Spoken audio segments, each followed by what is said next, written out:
Historian, statesman, and Israeli leader Michael Oren served as Israel's ambassador to the United States, as a member of Knesset, and as Deputy Minister of Diplomacy in the Prime Minister's office.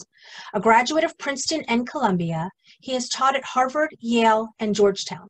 He holds 4 honorary doctorates and was awarded the Statesman of the Year Medal by the Washington Institute for Near East Policy and the Dr. Martin Luther King Legacy Prize. Michael Oren's last 3 books were New York Times bestsellers and won both the Los Angeles Times and Jewish Book of the Year awards. His current book, The Night Archer and Other Stories, a collection of short fiction, premieres today. Formerly the Middle East analyst for CBS and CNN, Michael Oren has also appeared on the Stephen Colbert and Bill Maher shows, 60 Minutes and The View. Moving to Israel in 1979, he served as a paratrooper in the IDF and participated in several wars, reaching the rank of major. Michael Oren was named one of the 50 most influential thinkers in America by Politico, one of the 5 most influential Jews in America by The Forward, and one of the 10 most influential Jews worldwide by the Jerusalem Post. Joining Michael Oren today is Michael Mandelbaum. Michael Mandelbaum is the Christian A. Herter Professor Emeritus of American Foreign Policy at the Johns Hopkins University School of Advanced International Studies in Washington, D.C. He has also taught at Harvard and Columbia Universities, as well as the United States Naval Academy, and served as Senior Fellow at the Council on Foreign Relations in New York. A contributor to such publications as the New York Times, the Wall Street Journal, and the London Observer, Professor Mandelbaum served for 23 years as the Associate Director of the Aspen Institute Congressional Project on American Relations with the Former Communist World. He serves on the Board of Advisors of the Washington Institute for Near East Policy. A graduate of Yale College, Michael Mandelbaum earned his master's degree at King's College, Cambridge University, and his doctorate at Harvard University. Professor Mandelbaum is the author or co-author of numerous articles and essays and of 16 books. Before I hand it over to Michael, I'm going to play you this short video.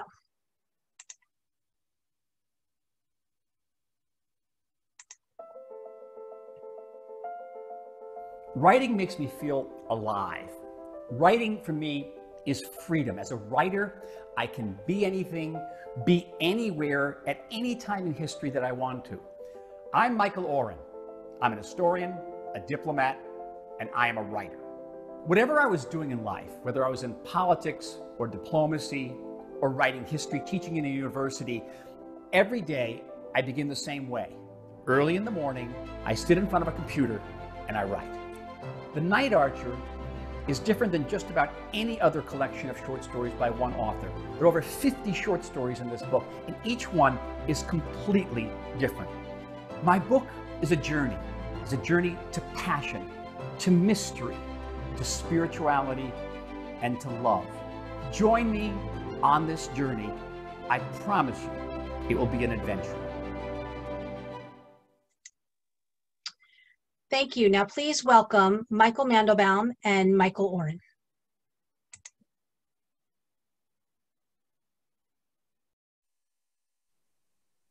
Michael, tell us how and why you wrote these stories. I actually don't think about the stories. The stories come to me and they present themselves.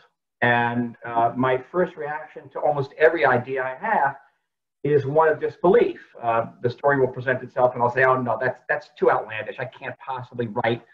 For example, the story about a tiger having a very good repast of a human being, and what does a tiger feel like while he's munching on a lunch of a person. It seems too outlandish, but when you sit opposite the computer at that most frightening of experiences, which is the empty screen, these stories begin to present themselves. It's a process of revelation. It's a process of self-discovery, and a process of deep fulfillment that comes not from the brain. It really comes from a much deeper place. It comes from the heart and maybe below. Now, having said all of that, all of these stories derive at some measure from my experiences. And I have been blessed, sometimes cursed, by having a very wide variety of experiences.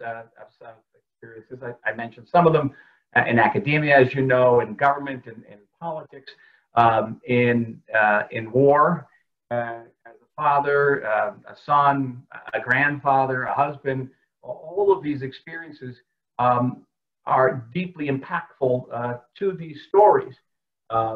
Whether it be, I have a story, maybe you saw it, Michael, about a man who is actually a failed writer who discovers that his father is dying, and he's dying of a war injury he suffered in World War II that nobody knew about, and how this this injury that nobody knew about becomes a metaphor for his own failed marriage, and called Dead of Old Wounds.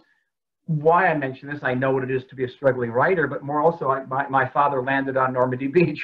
And I grew up with that father. He's 95 years old now, and doing quite well, married for 72 years. So it's that experience of having a father who went through that experience that influenced the writing of the story. Tell us, if you can, what your favorite of all the stories is. Well, I'll allow you to pick two. Oh, good. Thank you. I was going to beg for two. And I'm also going to apologize because the two that are my favorite are also probably the longest. And as you mentioned, they're very, very different stories. One story is called Metaxas. And I know you have a classical background and you've read your Plato and your Symposium. Metaxas is a Greek philosophical concept that describes the dual nature of the human condition, that we're all part man and part God. But what does this have to do with the story? It is a story that takes place on a remote U.S. Army outpost on the American frontier at the base of the mountain range in Colorado, the Rockies, in 1841. And it's about a rather unsuccessful Army captain whose troop has encountered a monster in the woods, who he is called Metaxas. It's actually a bastardization of an Indian word for a monster, and about his attempt to capture this monster and kill the monster, and his relationship with the monster, and how he comes to understand that this monster is a symbol of Metaxas, of everything that's holy in us and everything that's impure. Now, why I love this story is, first of all, I love history. And there are a number of historical stories in here. There's stories about conquistadors, and there's the stories about sultans in medieval Ottoman Empire, a couple of stories about World War II, as I mentioned earlier, and certainly about the Holocaust. But I have a particular fascination with American history, certainly the history of the American frontier, and the opportunity to place myself in this fort in 1841 was kind of irresistible. I knew the weapons, I knew the uniforms. What was most interesting for me was to use the tools I developed as an historian for fiction writing. And what I had to get right in this story, Michael, was the language. So like any good historian, like you would do as a historian, where do you go? You go to the archives. And in the archives are correspondence from similar commanders and similar remote fortresses along the American frontier in the 1840s. And I studied their language, how they put together sentences, how they used words, even the structure. It's a epistemological story. It's about dispatches. It's sent in dispatches, and I wanted to see how dispatches were written by the U.S. military in 1841. And I can only attest to the authenticity of the structure of the dispatches in this story. I'm very proud of it. So Metaxas, I think, is one of my favorite stories. The other story is the concluding story in the book, and there was a big question in my own mind whether I should have put Metaxas at the end because it's a difficult story. And the final story, or rather the penultimate story, is called the Betsy Bob. And the Betsy Bob is completely different. The Betsy Bob is the story of four women, now in their early 40s, Jewish women, who in their youth attended a rather upscale Jewish camp in New England. And they were buddies at this camp. And one day they sneak away from camp out into the woods, looking for the hideout of the counselors in training. And they encounter something in the woods that totally changes their lives. It changes their relationship. It changes the arc of each of their lives. And 30 years later, they come back. Each for a different reason, because one has become a corporate lawyer, and one's become a stand-up comic, and one's become a reform rabbi. They come back to recapture that moment, or to try to recapture that moment. and so redeem themselves. And that story, God knows where that came from. My wife attended a camp like this. I went to a working class YMCA camp, believe it or not.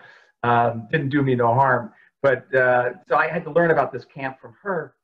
I have no idea where this story came from. It is a deeply spiritual story. And it also stirred me very much. And a complex story where I had to put myself into the character of 4 women in 4 completely different areas of life and bring them back for this transcendent moment in the woods in what used to be a summer camp. And it's called the Bepsy Bob. Even the name, I don't know where it came from. But you know, those of you out here reading this story, press on, get to the Bepsy Bobs at the end of the book. Other than, or in addition to being written by you, in what sense would you say these stories are Jewish? Well, let's take 4 steps back. I think writing is Jewish, generally. We as a people, we don't have much of a legacy in the plastic arts. You look in the Bible, and we were told how to build a tabernacle. We were told how to build the temple. The one act of true creativity we have in the Bible is the golden calf, and that didn't turn out so good, right? We have a musical legacy. The Bible talks a lot about musical instruments and performances and songs, but we really don't know a lot about them. We don't know what they sounded like. And what we do have is writing, and that we have, you know, in massive amounts is writing, and writing in different styles. But above all, we have our writing is the writing of short stories. The Bible is a collection of short stories, which are very compelling. They have meter. Some of them have rhyme.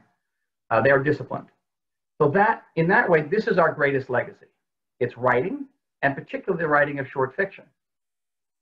And short fiction is Jewish in another, I think, very fundamental way, Michael. It's this.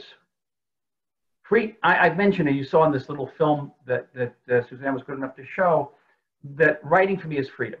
It enables me to be what I want, where I want, who I want, at any given time. And freedom is a hallowed Jewish concept. In Hebrew, we have many words for freedom. We have chofish and drol, v'atzma'ut. But Jewish freedom is a very specific kind of freedom. It's a freedom that comes with limitations. And I always say that we are the only people in the world that actually has a holiday dedicated to freedom, right? Pesach. And yet that holiday is the holiday that imposes some of the most, draconian restrictions on us in that holiday. Freedom in Judaism is the freedom of the Exodus from Egypt, but it's also the law that comes down from Sinai. And Judaism has internalized the paradox that there's no true freedom without restrictions. And that's what short story writing is. Short story writing is the ultimate freedom, but it's also with the ultimate discipline. Because what a novelist can allow herself or himself to do over the course of 300 pages, the short story writer has to do in 3 pages. Short story writer has to develop the same characters, the same plots, the same dialogue, the same drama, in sometimes it's less than in 1 page. So that is an immense amount of discipline. That's the haiku of fiction writing. And that's why I think writing is Jewish, short story writing is Jewish. It is the Jewish paradox of freedom. Writing, for most people, is an all-consuming, full-time, rather difficult job. And yet, I believe you wrote a lot of these stories while holding down a different, separate, important, full-time, all-consuming job. How did that happen? How did that work? Well, I am disciplined, very disciplined. I get a lot done. But beyond that, frankly, I had no choice. The stories present themselves. You're going to write me whether you like it or not.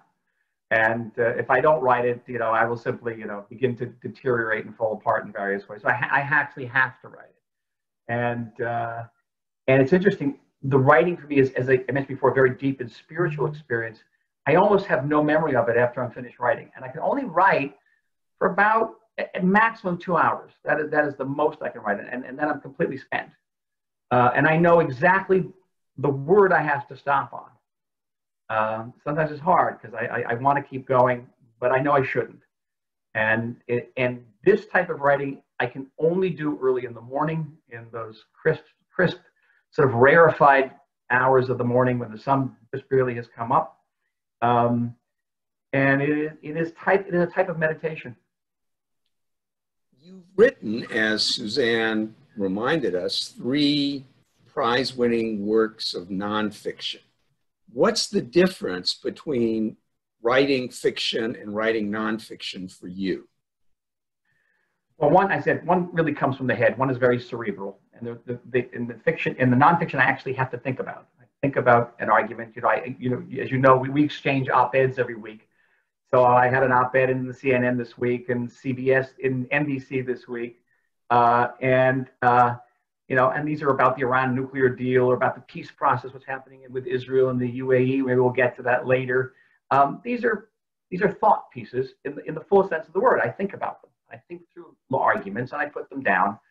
And I understand the discipline of an op-ed, which, as you know, is getting an idea into 700 words is not easy. It took a while to learn. But the short story comes from a completely different story. The fiction comes from a different area, and that is a different sense of discipline. It is much more. It's much more. I'm stressing this again. I apologize. It's much more akin to a spiritual experience. Are there fiction writers, novelists, or short story writers who have particularly influenced you? Well, Philip Roth, and I write about Philip Roth in this book, and that's a very close relationship because I grew up in communities adjacent to where he grew up. I know the Wacoic area of Newark very well. My father ran a hospital, which appears in just about every single Philip Roth novel. I know every street corner. I know some. I knew Sweet, for example, in American Pastoral. He was a friend of a family friend of ours. So it's very personal. All of Philip Roth can be reduced basically to one sentence, which is Paradise Lost. And the Paradise being, Jewish Newark of the late 40s and 1950s. How do we get back to there? And I have a story called Rosen in Paradise, which is a riff on that. Short stories writer from Tim O'Brien to Elizabeth Strout. And it's interesting that these short stories writers, take Elizabeth Strout, she's brilliant, just a wonderful writer. Nobody writes love and loss like Elizabeth Strout, but all of her stories take place in a small Maine town. They're about white, mostly working class, middle class people. And so I very much wanted to write different types of short stories. Tim O'Brien was in Vietnam. His Vietnam stories are classics. I think it was mentioned that I've been in several wars. I spent many years in the Army. All of those experiences are encapsulated in exactly 1.5 pages of this book. No Jim Jones here, no James Jones here for me. I'm gonna go different places. So I admire these writers very much, but I also want to be different than them. When I was a student, Michael, I was noticing already, this is now many years ago, that so many fiction writers were the products of English departments and creative writing departments in the United States. And their fiction began, at least to my mind, to acquire a rather uniform quality in that way. Very studied uniform quality. I could identify almost which creative writing course they came out of from the fiction. And I used to ask myself, what happened to the days when, fiction writers went off on adventures and climbed mountains and worked in ghettos and were diplomats and statesmen. Archibald McLeish, what a great statesman and a great writer. And I wanted to fashion, very consciously, I wanted to fashion my life in that way. Well, I infer that this collection of stories, and you as a short story writer, are a cross between Philip Roth and Ernest Hemingway. I'll take Archibald McLeish. Go ahead. Or with a little Archibald McLeish thrown in. I'm curious, did the 2 most famous New Jersey Jews, that is you and Philip Roth, ever meet? Did you ever get a chance to talk about fiction with him? It's a great sense of loss, a missed opportunity for me that I did not. Did not. And by the time I, got to Washington, he was already being rather a recluse in his declining times. But I think some of Philip Roth's last books, and he stopped writing when he was 80. He declared that he would stop writing at 80. I think some of his concluding books were some of his finest fiction.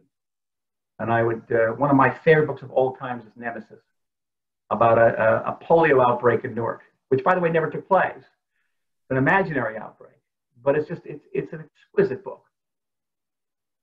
One final question about fiction and about The Night Archer before we switch to matters Israeli. So to bridge the two parts of our conversation, you've talked about the sense in which these stories and your writing are Jewish. Is there a sense in which either or both are Israeli? Yes. So there are several Israeli stories in here that grew out of my Israeli experience. One about it's called the Hero's Widow, about a man who marries a woman whose husband may or may not have died in heroic circumstances in one of Israel's wars. A very Israeli story.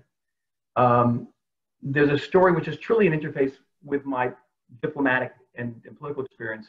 As the deputy minister for diplomacy, I undertook a number of diplomatic initiatives abroad. I visited a number of countries. One of my countries I visited was Lithuania. And Lithuania is a very close friend and ally of Israel today. Excellent relationships, a wonderful foreign minister. But Lithuania, as you know, and the Jewish people have a very tragic and disturbing past. And for me personally, it was especially poignant because my family's from Lithuania. They're from a small town, 70 kilometers outside of Vilnius, what we call Vilna, a place called Anishkaya in Lithuanian, but in Yiddish it was called Anisht. And I'm sitting with the foreign minister of Lithuania, having some good schnapps, and I mentioned that my family's from this town. Oh, you must go. Next day, his car takes me there. And I come into this town, which in many ways has been frozen from the time in which my grandparents left it for America. My grandmother used to tell me about hiding in cellars from the Cossacks and hearing the hoofs of the horses of the Cossacks thundering over the top. And I saw old Jewish houses that had cellars like this. There were synagogues in which my grandparents and great-grandparents prayed. By the way, they got out, but the entire town, with no exception, was taken out and shot in one day. Nobody survived. And Anisht. And I finished the visit to this town, and I had no idea what to do with this experience. I was profoundly moved, but I didn't know how I could express it on paper. And I sat down in front of that empty computer screen, and I let the story come through, a story of 3 generations. I'm not told in chronological order. It actually begins with the middle generation of a family from Anisht, a family that suffers the pogrom, suffers the Holocaust, moves to Israel. It's a triptych. You may have noticed I like the form of triptych story, 3 stories together. And the story is called Anisht. And so they blend together. The two, there are many interfaces, probably on a lighter note. When I was 17, I made a film which won the PBS Young Filmmakers Award. I was #1 in the country in PBS Young Filmmakers, so obviously I was going to go to Hollywood. So when I was in the midway through college, I broke off, went to Hollywood, and ended up getting a job as Orson Welles' assistant. You actually can't make this up. I was in charge of cutting his cigar and helping him on and off his cape. Those of a certain generation may remember the Paul Masson wine commercials. Remember those? We'll sell no wine before it's time. I held the cue card for that, Michael. For that, I got paid an ungodly amount of money for holding the cue card for that. I decided that Hollywood wasn't for me after that. Orson Welles cured me of Hollywood. But there are stories about Hollywood in this collection. There's stories about Washington, including one story I particularly love about a Washington phenomenon, which you know, and other Washington viewers may know, is that of the social climbers of Washington. That's their profession, is to climb socially in Washington. They actually hire advisors on how to get to the best table, how to give the good table. Because the saying in Washington is, to get good table, you got to give good table. And the story, of course, is called Good Table. Well, that's wonderful, and I think gives everyone involved in this meeting a sense of the stories. I repeat that the book, The Night Archer, is available on Amazon, well worth reading. Let us shift from Vilna and Hollywood to another Jewish city, namely Jerusalem. Yes. You have written a couple of very interesting pieces, I think for the Times of Israel and for the CNN website, about the diplomatic opening with the United Arab Emirates. But could you briefly give us your take on that? It's a breakthrough. It's a stunning breakthrough. And on many different levels. First of all, it totally overturns the assumptions of the peace process going back 30, 50, in some cases even 70 years. One assumption is that Israel always had to pay for peace with land, territory for peace. America's first peace program of the early 1950s was that Israel had to give up the Negev to the Egyptians in order to get peace. And that was true in the Camp David Accords, 1979, true in the Jordanian-Israel Peace Accords of 1994.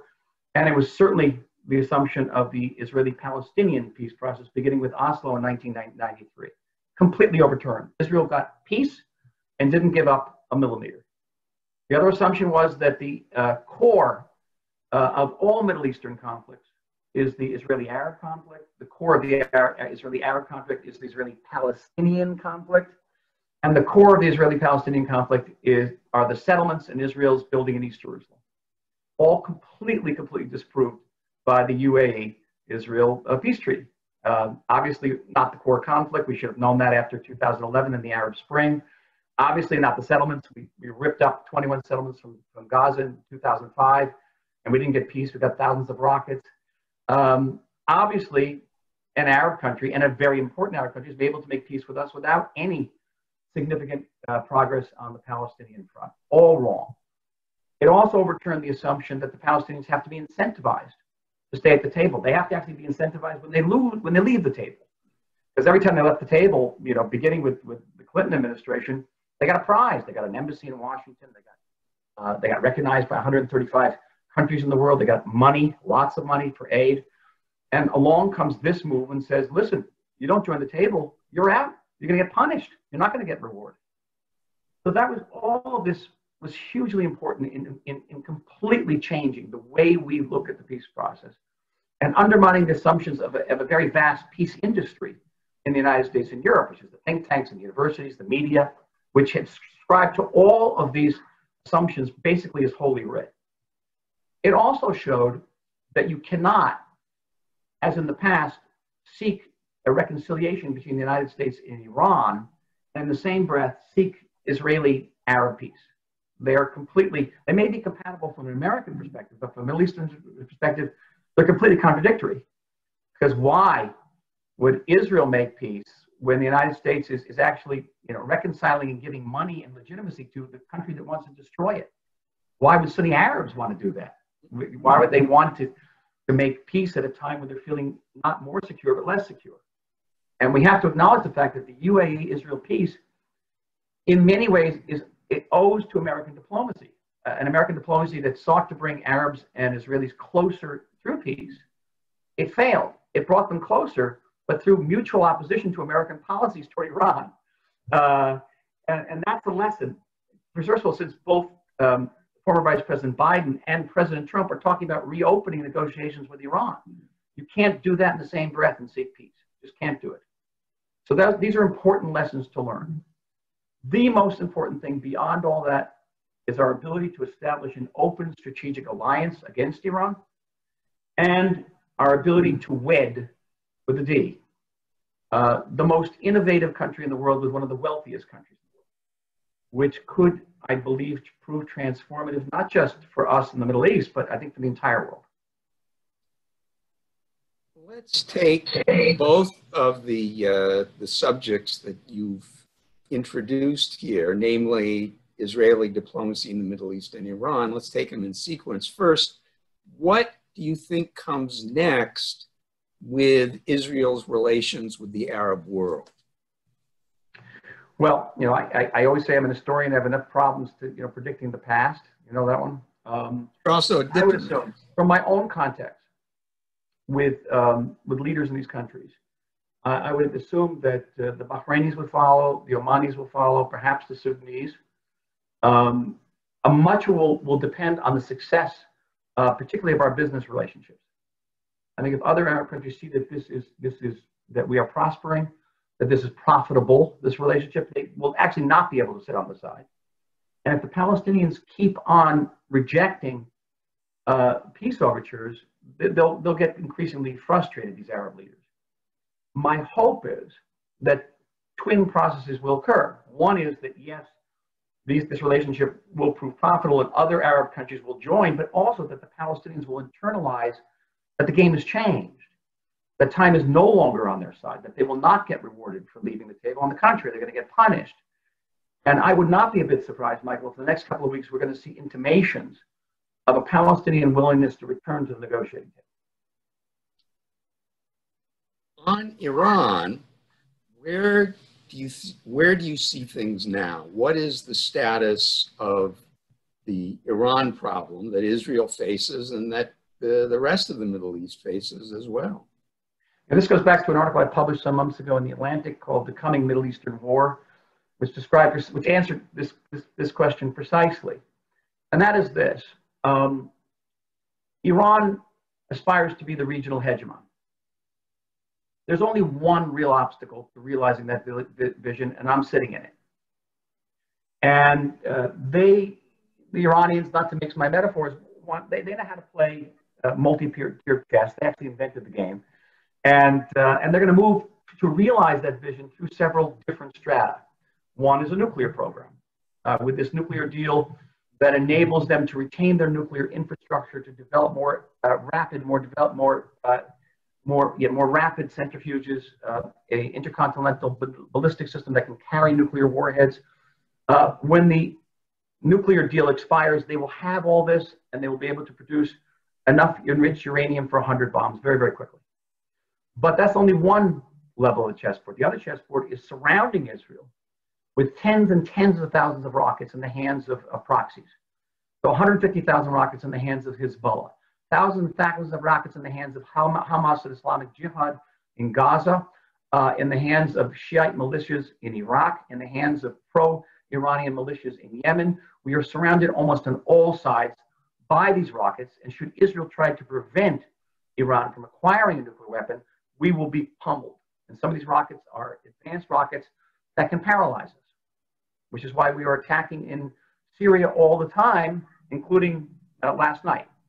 We haven't taken credit for it, but it's widely believed that Israel is attacking all the time because Syria will enable Iran to close the sort of stranglehold around Israel and surround us with missiles on all sides.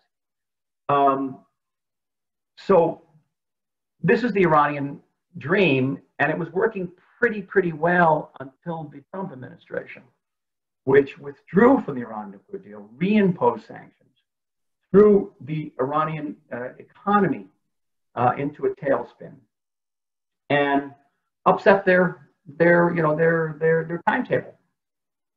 And so now there are a number of clocks spinning. One clock, again, is the nuclear clock and the expiration date of the Iranian nuclear deal. The other clock is Iran's ability to establish itself militarily in all of these countries surrounding Israel. The other clock is the American elections. And the Iranian regime, of course, is watching very carefully because both the former Vice President Biden and former Senator Harris have gone on record saying that they will renew the Iran nuclear deal. So nothing's going to happen between now and November. But, for example, should Mr. Trump win again a second term, I think the Iranians are going to have to recalibrate. And what they're going to recalibrate is they're going to say, we cannot put up with another 4 years of economic sanctions. We've had a lot of blows with Corona, and we've shot down a jet, and they've killed our military commander, Soleimani, and now we've had this explosion in Beirut. They've had a bad run this year, the Iranians. We're going to have to precipitate some type of friction. It didn't work when we fired missiles at Saudi Arabia. Let's try with the Israelis. And so we are on high alert for this. We understand that there is a mounting an accelerating chance for conflict with Iran, certainly after November. The winter is a good time for them, by the way, because it neutralizes in part Israel's air capabilities, which they don't have any. You have to watch out for winter. There is another possibility that the Iranians will negotiate with the Trump administration or with the Biden administration, in which case Israel should make its positions very, very clear, what we expect from these negotiations, what we would regard as a good deal. But here's the bad news. I haven't gotten to the bad news yet. And the bad news is whether the conflict happens with Iran now, in the next couple of months, or whether it happens in 5 years when the Iran nuclear deal expires. The path to conflict with Iran, between Israel and Iran, is very clear and very difficult to divert at this time. Certainly with this particular government, this regime in power in Iran, because this is their raison d'etre. This is why they exist. They exist to be hegemons, to be jihadists. And they will not, someone asked me today whether I believe in regime change in Iran. An Iranian regime that gives up jihad, gives up regional aspirations, is not the same regime anymore. It's almost a moot point. And I may sound rather belligerent by saying that from Israel's perspective, because Iran is not getting weaker every day, because Hezbollah is getting more missiles, Hamas is getting more missiles, if we're going to have a conflict with Iran, I'd rather have it sooner than later. Well, on that not altogether cheering note, Suzanne, let me turn the floor or the screen over to you and to those who have joined our session who may have questions either about the Night Archer or about Israel. Please, about the Night Archer. Thank you both. We really appreciate it. And we do have questions about both. And also, again, if people have other questions, please type them in the Q&A box that you see on your screen. Okay, so somebody would like to know, Sarah, as a historian and writer herself, she's concerned that the cancel culture is now restricting our freedom of the pen that you both cherish. Can you address how we write effectively today in light of this ideological climate? An excellent question. And I'll answer by quoting Moses in addressing Joshua. And that is, be of strong heart and courage. Chazak ve'amatz. It's not easy. I'm braced for the possibility that even this book will attract no small amount of cancel culture attention, because in this book, there are characters of different sexualities, different colors, different backgrounds. As what I'm called in America, sort of a white person from an affluent background, I was not. I worked from a very middle-class background, a working-class background, but irrespective. And as a person who's married and with children, I'm not supposed to be writing a lot of this. So I'm prepared for that. And I very much view my writing as sort of an affirmation of freedom, a declaration of independence for creativity, and be able to bear the consequences of it. Thank you. Someone would like to know, is there a novel in you? Do you think you'll ever explore going beyond the short stories? Well, let's see. I have to have this little shelf behind me, which is a very handy shelf. This is one of the first novels I wrote. It's Reunion. Came out, I guess, about 15 years ago. And it was the story of an army reunion. Again, the influence of my father there. Many of it based on real stories I heard. But it's not the first time I've written novel form. I have a novel coming out in the early spring by the same press. Wicked Sun Press is a Jewish imprint. And it's a novel. It's a very Jewish novel. It's a novel set in the early 70s. And it's about passion. It's about competition. It's about loss. And it's about murder. Intriguing. Yes. How much rewriting do you do on your short stories? The short stories I always see in my mind, I actually visualize it, are like building a suspension bridge. I know I start at both sides of the inlet or the narrows, and I know where the story starts, and I pretty much know where the story ends. I do not know where the two meet in the middle. And that's the process. And during the course of the writing is taking place in two different directions. It is linear. I'm going forward, but I'm all the time going back. And so there's a constant process of rewriting and adjusting. And so the whole process is very holistic. Of course, like any writer, when it's done, I send it for review, particularly from Leslie, to whom this book is dedicated, and she'll tell me whether the story is worthy or not. She's a very good critic, tough critic. And then you begin the editing process, which concludes only when you sign off with your proofreader, with the editor. So it's a long process. Story that's a page and a half could involve many days, if not weeks, of editing. Thank you.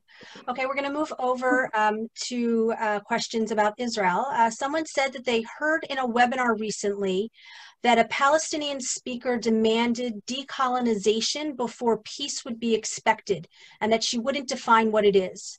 This person wants to know, do you know what that means? Yeah, it means Israel's disappearance. I'm sitting in Tel Aviv. They refer to Tel Aviv as the Tel Aviv settlement, the Tel Aviv colony. It's not a particularly sophisticated euphemism for Israel's disappearance. Thank you. You had just mentioned when talking about Iran that you would rather see what's coming sooner rather than later.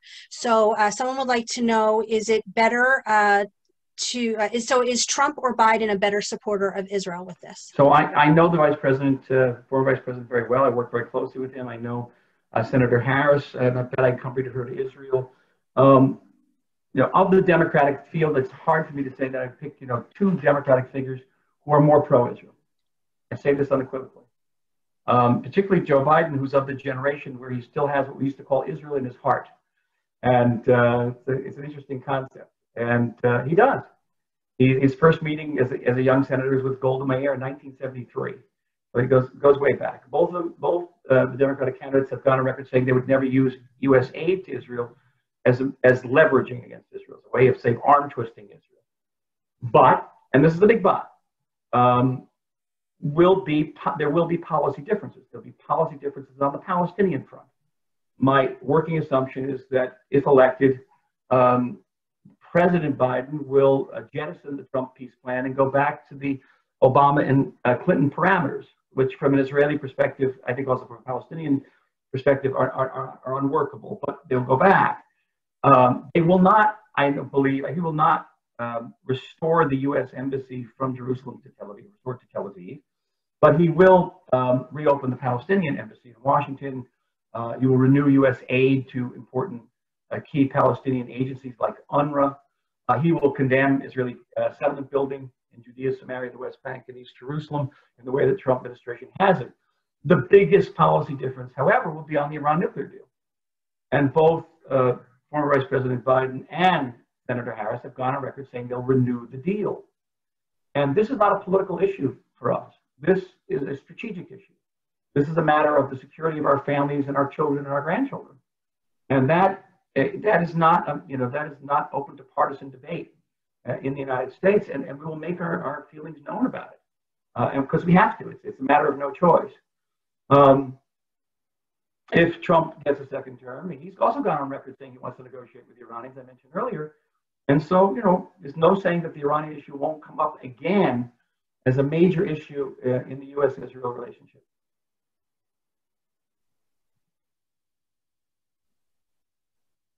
I have lost sound. Oh, sorry. Yes. How do you feel about American Jews that criticize Israel? Should they? Well, it depends how they criticize Israel. Is it criticism that comes from the heart? Is it criticism that is informed criticism, that actually understands something about this country? I mean, how would Americans feel about people criticizing America who have maybe never visited America, don't speak the language, don't read the books, don't know the arguments? I mean, we have that as well. But if it comes from a place that's earnest and caring, if it upholds the notion of our right to exist and our right to defend ourselves and our right to be the nation state of the Jewish people, then yes, they can criticize. and certainly make their opinions known. You know, they don't necessarily have to make it on the front page of the New York Times. They can make it, they can pick up the phone. Thank you. Someone would like to know, the United States has said that Jared Kushner was very involved in the UAE deal. And they would like to know if you think that that is true, that Jared really had a big hand in that. A very big hand. A very big hand. Yeah. Yes, yes, yes. I was privileged in my former position as the deputy minister to be to visit the White House several times and to express my opinions about the peace process. And I had an unusual perspective because I was the only member of Israel's government who had been present at the creation. I served as an advisor to Yitzhak Rabin in the early 90s at the time of the Oslo Accords. I had some difficulties, serious reservations about those accords, but I had accompanied this process over the course of nearly 30 years. And I had reached several fundamental conclusions. The most fundamental was that the reason every peace process has failed is because the Palestinians were given the veto power. And the Palestinians have vetoed every single peace offer since the 1930s, not since the 1990s. And they actually hold the world record of a people who has most frequently been offered a state and turned it down, usually with violence. And I caution the administration, if you want to do a peace process, you cannot give the Palestinians the veto. You want to aim your peace process at two customers. One is the Sunni Arab states, and the other is the Israeli mainstream. Make it palatable to us. And I think that advice was internalized. And that's what you've seen now in the Israel-UAE agreement. And I think that was largely thanks to the efforts of Jason Greenblatt and Jared Kushner, who internalized that the game just had to change. And it has changed. It would be a tragedy if it went back. Thank you. Michael Mandelbaum, I just wanted to jump in and see if you have any follow-up questions to any of the things that Michael just said. Well, Michael, I want to ask you about yet a different country in the Middle East, and that is Turkey. Like Iran, non-Arab, increasingly powerful, increasingly anti-Israeli. How do you see Turkey and its future in the region? Well, Turkey is trying, with neo-Ottomanism, and Mr. Erdogan declaring that every time he's reelected, that they're dancing in the streets of Baghdad and Samarkand because they're so happy to have the Ottomans back. It's not quite true. Turkey has gained certain toeholds here in northern Syria, in Gaza is very important. Turkey is, but it's interesting about Turkey. While Turkey has a huge economy, it is central. Its geographic location is sublime. You can't get any better than that.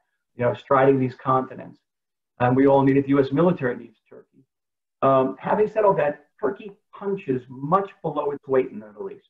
You figure a country this big, with this type of army, with this type of economy, that is just unspeakably wealthy in terms of resources, would easily be the Middle Eastern hegemon. And it begs the question, why not?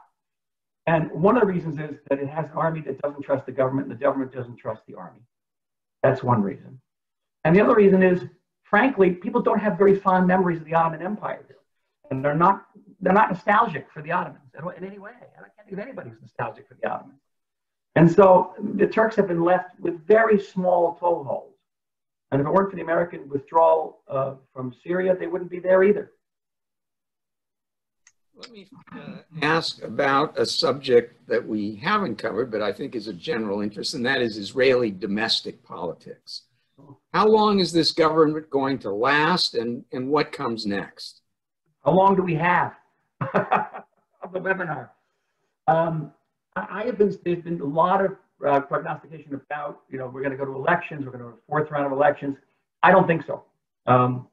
And so far, my predictions have been spot on. The reason is that the prime minister, now, is not getting stronger, he's getting weaker, and going down the polls. Starting in January, he's going to have to appear in court 3 times a week for much of the day, and that's not going to be a good image every day. The Israeli right under Naftali Bennett is getting stronger and stronger. The biggest opposition to Netanyahu, if we could, is not from the left. The left is essentially dissipated. It's self-destruct. It's from the hardcore right, and they're getting stronger, particularly now that Israel's not going to annex 30% of the West Bank. A lot of disappointment there. And the Prime Minister is basically signing on a two-state solution in the form of the Trump peace plan. And don't let anybody kid you that it's not a two-state solution. It is. Very much is. So he's not rushing to elections. Benny Gantz, his putative partner in this coalition, is certainly not running to elections because he's also a nosediving in the polls. And this is a Corona coalition that was formed to fight Corona. Not doing the best job there, are we? So it can't go actually to elections by saying, oh, look what we've done. It's interesting, Michael, that after this breakthrough with the UAE and Israel, and obviously I've made the point that it is historic and it's a game changer, that Bibi's standing in the polls had a very slight and short-lived jump. Very short. Because Israelis are delighted that maybe someday we'll get on an airplane and fly to the UAE, but we're not going to have any money to spend in those malls because we got 1 million Israelis unemployed, 500,000 hardcore unemployed who have run out of unemployment insurance. And there are issues actually of starvation. And that makes for a tremendous and growing sense of discontent with the government. Thank you. Someone would like to know how you see the situation in Lebanon in view of the recent developments, and how do you view the role of Hezbollah in reshaping the future of the country? Can Israel be consequently affected or involved? Well, as you know, we reached out to the Lebanese and offered our medical services and our rescue services. During the Syrian civil war, we aided thousands of wounded Syrians who came across the border. We never asked, what militia they belonged to. We didn't take their pictures. We didn't take their names. We sent them back. We would have done the same thing for the Lebanese. They slapped away our outstretched hand because Lebanon is not an independent country. People like to think Lebanon is an independent country, but it's not. It's a satrapy of Iran, and it is controlled by Hezbollah. And people were not actually connecting the dots between Hezbollah and the 3,000 tons of ammonium nitrate that exploded in Iran, because the exact same material was found in secret hiding places for Hezbollah in both Berlin and Great Britain. So obviously Hezbollah uses this stuff, and they were keeping it for a future war with Israel. But no one can say this. I mean, I can understand the Lebanese not saying it. It's another thing the New York Times didn't say it either. But we understand it. And we understand that Hezbollah is not an independent country. Even 10 years ago, during my term as ambassador, we were saying to the Pentagon, State Department, do not aid the Lebanese army. It's not an independent army. It's actually a branch of Hezbollah. Every rifle you give them is going to find their way to Hezbollah. It's true. Now everyone knows it. So as long as there is this Iranian regime in Tehran, as long as that Iranian regime maintains Hezbollah, which is one of the most powerful military forces in the Middle East, not just in Lebanon, in the entire Middle East, with 150,000 rockets, not one of which was fired during the Syrian civil war, then Lebanon will remain an occupied country, which is sad because we have so much to gain by a close relationship with the Lebanese. Thank you. Today it was reported that Jared Kushner flew to Bahrain and is expected to go to Saudi Arabia and Qatar, and that he is hoping to have, they're hoping for normalized relations in the next few months or in months. Do you see that likely? I don't see it as unlikely. Again, I can't speak because I don't know what the internal situation is in any of these countries. And of course, their domestic politics are going to be very important. Clearly, the Trump administration wants, a signing ceremony on the South Lawn of the White House. It's what every president wants, to be able to stand as Jimmy Carter did and Bill Clinton did with an arm around an Arab and an Israeli and get that photo opportunity. But each of these countries is going to have their own calculations. I would not be surprised if the Bahrainis and the Omanis followed suit. The Saudis are a harder nut for many reasons, not the least of which is they are the custodians of the two holiest cities in Islam. Okay.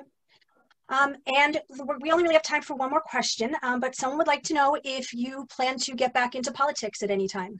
back in the Knesset. Well, it's not, again, I'm involved politically here. I'm not in office, but I'm involved in public affairs here, involved in advisory capacity for political figures here, appear in the Israeli media, and I'm advancing a project known as Israel 2048. It's a vision of what Israel should look like on its 100th birthday.